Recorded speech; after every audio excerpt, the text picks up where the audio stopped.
Hey guys, Cassie Deputy with Deputy Tribe. A lot of moms like Crustables, which is a peanut butter and jelly sandwich in white bread that has no crust. And so I created a sourdough version that's quick and easy that I can show you here today.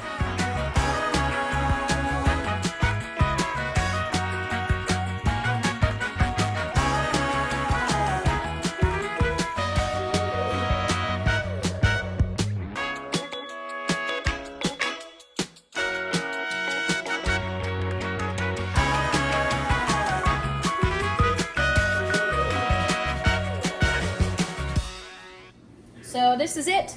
I actually have to flip this guy real quick. Hold on 1 second. See if I can do this with one hand. And flip. Okay, so basically what you do is you take your fat. So this is tallow. You can use lard, you can use butter, you can use coconut oil, whatever it is. And then I took apples, but you can take raisins, you don't even have to use fruit if you don't want to.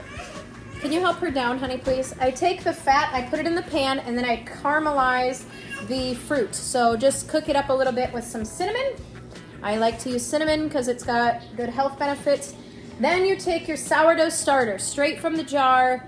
You know, it's a day old, you have extra starter, you didn't make a loaf of bread, and you just pour it right on top evenly. Then after that, I put a dollop of peanut butter, natural peanut butter, and then homemade jelly, strawberry jelly, dollop in there. You can take a knife or a fork or something, swish it around, and then just let it fry up. When it's pretty much done on the one side, so it's, I don't know, I cook it more on one side than the other. So I just flipped it, and it stays together in a nice, like, pancake fashion, if you see here. And then a little bit on the other side to get the rawness done. And boom, sourdough crustable. Right there. There you go. Easy peasy lemon squeezy. All right, so fat. There you go. It's a little bit too hot. Apples. Cinnamon. If you're doing any sort of maple syrup or honey, you could add that here to make it more sweet, and that would really caramelize. Caramel is basically a sugar and a fat, and you put maple syrup or honey in here, and it will literally turn into caramel. I just like to fry the apples a little bit so it gets them kind of cooked. Spread them out. You can throw raisins in here, dried cherries, whatever you have from your garden. Then we do the sourdough, and we just do a nice even layer like that. Now you can cook it like this and then put peanut butter and jelly inside of it and fold it in half. But what I find easier to control the amount of peanut butter and jelly being used, I just take a teaspoon and drop it in the middle. Teaspoon or so of jelly, drop that in the middle, and then I move it around the top so that it's kind of all over. And then, no, because I'm still using it. And then I let it cook until the edges are pretty much cooked and just a little bit in the middle is raw. Then I flip it and it stays together. So if you're using cast iron, it's important that the pan is hot, because if you don't have a hot pan, your cake is gonna fall apart. It's gonna crumble. Like if you look at my first cake here, how it kind of came out in chunks, right? Because the pan wasn't quite hot enough. But then when you have a nice hot pan, it should come out in a nice cake form. This one probably could have cooked a little bit better on one side, but it'll come out like a pancake, solid. So that is that.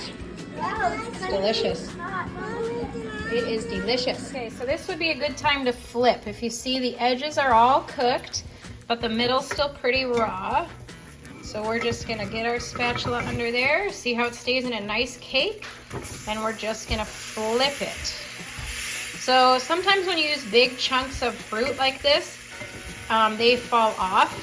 So if I wasn't using apple chunks, I just have a ridiculous amount of apples I'm trying to get through, then it would stay as a complete cake. So now that it's on this side, you don't, here, I'll put this here. Once it cools, you can give your siblings a piece to snack on. Good morning.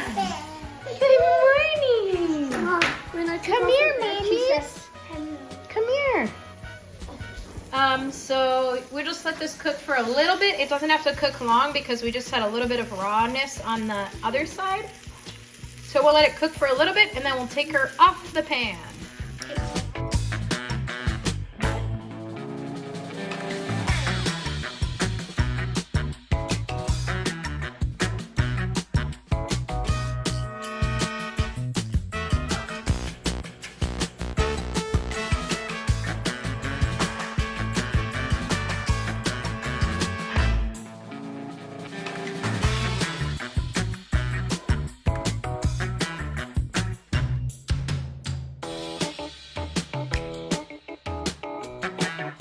All right, what do you guys think? Is it good? Yeah. So you can serve this with some bone broth. You can serve it with some raw milk, which if I had some, I'm out. I'm picking some up today. That would be a good beverage. You could top it with some cultured cream or raw butter, sour cream, cream cheese. If you have any fermented fruit toppings, you could put some of that on there. We try to do broth and milk with every meal. So this would probably be a milk meal. So yeah, it's portable. You don't need forks. It's not very messy because you cook the peanut butter and the jelly into the cake. So the peanut butter and jelly doesn't get everywhere. You can throw it in Tupperware or in Ziploc bags. There you go. Healthy sourdough Uncrustable sandwiches.